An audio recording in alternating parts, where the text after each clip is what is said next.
Hi everyone, I'm Sydney Mary and this is Retired College Athletes, a platform designed to inspire and inform current and former athletes using stories and advice from retired college athletes. And today we are debunking 3 myths about college athletics. So let's go ahead and jump into it. The first myth is that every college athlete gets a full ride. That could not be any further from the truth. There are certain leagues that don't actually give scholarships. So for example, the Ivy Leagues. They don't give scholarships, not to say that they won't give you packages, but they're not giving athletic scholarships. So you may need to have an academic scholarship or a grant or something like that. So definitely not full rides. A lot of athletes don't get scholarship money at all. So what that looks like is that they are literally just athletes at the university, but they're paying their way through it. You have the walk-on that is a part of the team that usually has scholarship athletes, but they themselves are not a scholarship athlete. And then you have the partial scholarship athlete. And so they might have some things paid for. They might have books paid for, not room and board. They may have dining hall food and room and board, but not books paid for.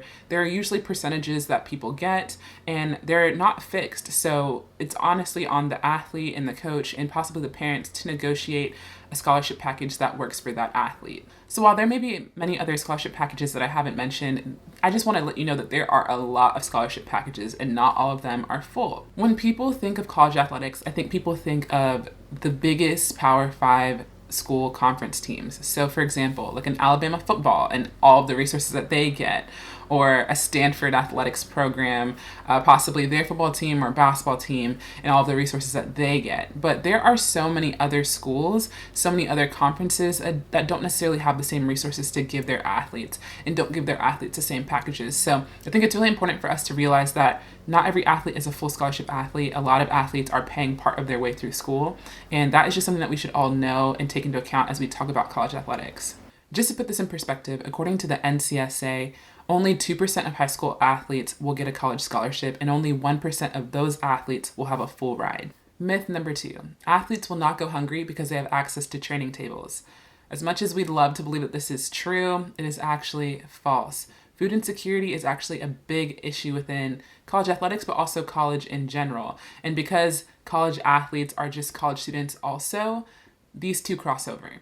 Again, this goes back to the conversation on resources. Not every school has the opportunity to give their athletes the same resources as the next school. So let's look at this practically. Dietitians work with their athletes to figure out how many calories they need to take in and around what times possibly they need to take it in.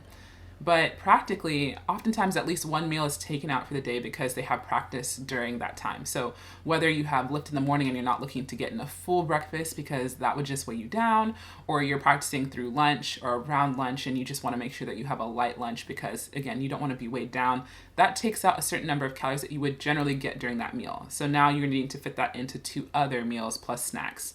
That may seem practical, but the issue comes in when you look at the schedule. When athletes go and eat, or anybody goes to eat at the dining hall or any training table, you go, you sit down, you eat there. It's really hard to take in a bunch of calories in one sitting. Maybe you're stuffed and you don't want to overstuff yourself, but maybe you don't actually end up reaching how many calories you need for the day because you ate when you were supposed to. You ate at the training table, you ate at the dining hall, you ate snacks along the way, but you haven't reached your calorie count that you actually need to sustain your athletic performance. The other part of it is that it's not that the food isn't there, it's not always practically there. So maybe you go to the dining hall and you swipe in, and then an hour later you're hungry, then you can't make it back there to also get the calories that you need to do your sport. That's where the issue comes in. Sometimes there isn't food around when you actually need it, when it's practical. So another way to look at this is when I played basketball, our games would be in the evening and we'd kind of walk out of there around 10, 10:30, 11 maybe if you had to go to the training room and do things there. With that said, you may or may not have per diem, and now it's dinner time. Like you're hungry, you need to refuel yourself after a game, and now you're looking for something to eat, but it's 11 and everything is closed. So now you practically cannot get food, not because you didn't have per diem, which is a resource that schools give you to feed yourself as an athlete, and not because there isn't food places around, it's because they're actually not open and it's not practical for you to get food at this moment. There are so many other stats I wish I could give you here, but what I will say is I did meet with a dietitian, Susanna Whiteman, on our podcast. We do have a podcast, I'll link it down below, and I'll link her episode specifically. She gives out great information there if this is a topic that you're interested in. And then the last one is almost silly, but it's a real thing. The athletes choose to come to class in their gear all the time. And yes and no. It's a yes and no thing. I personally loved my gear when I was in school and I loved wearing it, but it wasn't always that I wanted to wear it it was that it was the easiest thing to wear coming out of a practice. I think people don't realize that athletes are often running from practice to class, and it's hard to bring a whole outfit to the locker room to get ready for a class. You're coming with wet hair, sometimes you're not fully showered, and it's just easier to wear a shirt that was in your locker than to get fully dressed up. Oftentimes, athletes wearing their gear can be seen as a stigma, maybe that they think that they're better than everyone else, or that they're only an athlete, they're only a jock, they don't care about anything else, but that's not always the case. Sometimes it's literally not practical. It doesn't make sense. I know if we had morning lift, which would require me getting up at 6 a.m. or even just being at the gym at 6 a.m., I'm not dragging a full outfit to the gym so I can wear it after. Also, I'm probably too tired to put all that effort into it. And that is really the practicality of what it looks like to be an athlete. It's not always that we just want to wear our gear. It's there. It's there. It makes sense. We're just going to class. We'll be there for an hour, maybe more. We're going from class to class. We're walking through campus.